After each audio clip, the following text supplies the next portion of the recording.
La seconde journée de Super League nous offrait un duel entre l'AS Magenta et l'Horizon Passo. Une équipe de l'ASM victorieuse en ouverture de championnat le week-end dernier face à l'AS Cougnier, 1-0, alors que l'équipe maréenne avait été défaite 3-1 face à l'AS Mondor.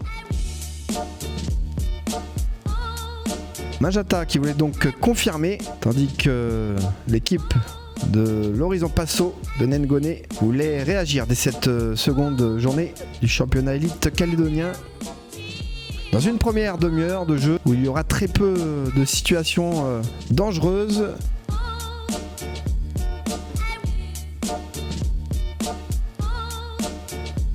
Jusqu'à cette ouverture du score de l'AS Magenta suite à un beau mouvement initié par Paul Gourou. Et à la conclusion, Jérémy Génaud.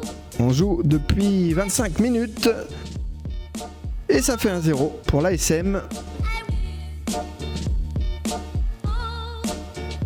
Dans la foulée, l'Horizon Passo va tenter de réagir, notamment sur coup de pied arrêté, avec à la baguette forcément le numéro 10, capitaine Georges Béaronnais, qui aura tiré tous les coups de pied arrêtés.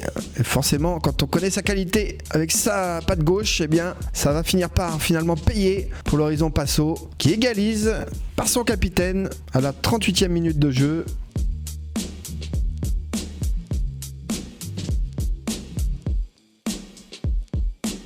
Sur un coup franc excentré et les rebonds vicieux qui auront surpris le gardien de l'AS Magenta. L'AS Magenta qui réagit 3 minutes plus tard. William Roquad qui vient donc répondre à Georges Béaronnais. 2-1.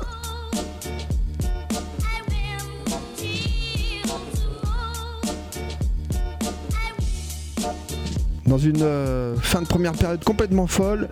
Et c'est finalement Wamejo Jean-Paul qui va égaliser à la 45e minute. Juste avant la pause.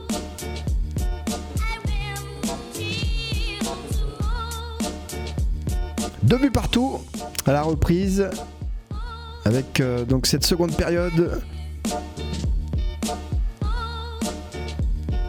où l'AS Magenta et l'Horizon Passo vont se rendre coup pour coup, avec notamment Sébastien Wachetine qui aurait pu donner l'avantage à l'équipe maréenne. Et puis sur coup franc aussi, l'AS Magenta va se montrer dangereuse. Mais les gardiens, que ce soit Ulrich Welepan ou Wea Wachetine, sont vigilants dans ce deuxième acte.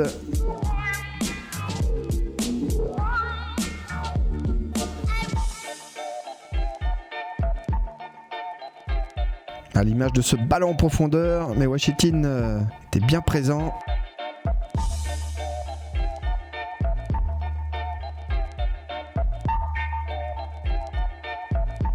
L'Horizon qui va tenter d'aller chercher cette première victoire lors de cette saison 2023. Mais finalement, plus rien ne sera marqué, ni du côté de Passo, ni du côté de l'AS Magenta. 2 buts partout. Toujours au stade de Noumadélé, l'AS Cougnier affrontait l'ASC Gaïcha, le promu 2023.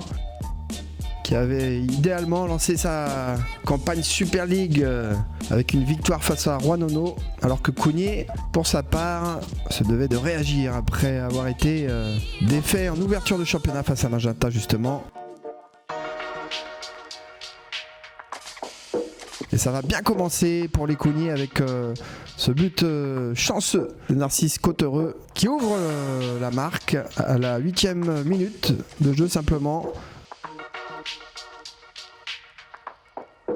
L'ASC Gaïcha qui va tenter de réagir avec notamment le talentueux Neville Wayob.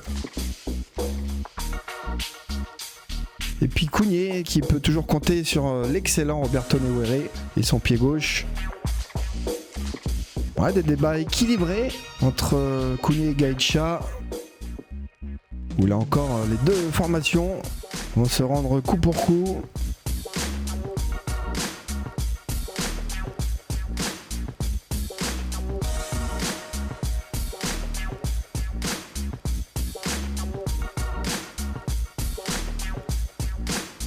Une équipe de Gaïcha très remuante devant, à l'image de Johan Bako qui décale Kaizé.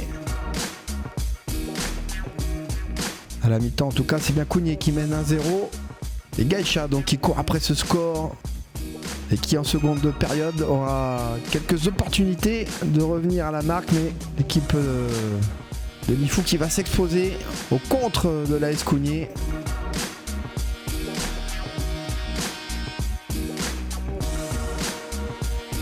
Avec Narcisse Cottereux tout proche du doublé.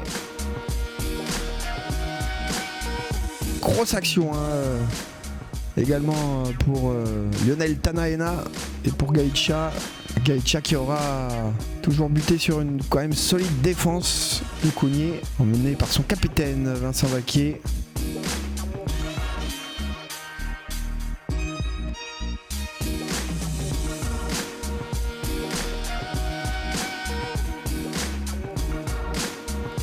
En tout cas, là, l'équipe de l'AS Cougnier qui va se faire surprendre avec ce centre et cette tête qui vient flirter avec le montant gauche de Doué-Perret. Et puis dans la foulée, ce contre fatal et magnifiquement emmené à la 84e minute de jeu. Mathieu Doué-Perret vient mettre fin au suspense. 2-0 pour l'AS Cougnier. Le score ne bougera plus. Malgré une dernière tentative de l'ASC Gaïtcha. Cougnier qui s'offre sa première victoire de la saison. Dans les autres rencontres, Wedge domine Dumbé à 3-0 et Lossi domine Mondor 4-0. Le champion et le vice-champion 2022 n'ont pas tremblé à Lifou au classement. Yengen est seul en tête avec 8 points. Wanono et Dumbé ferment la marche.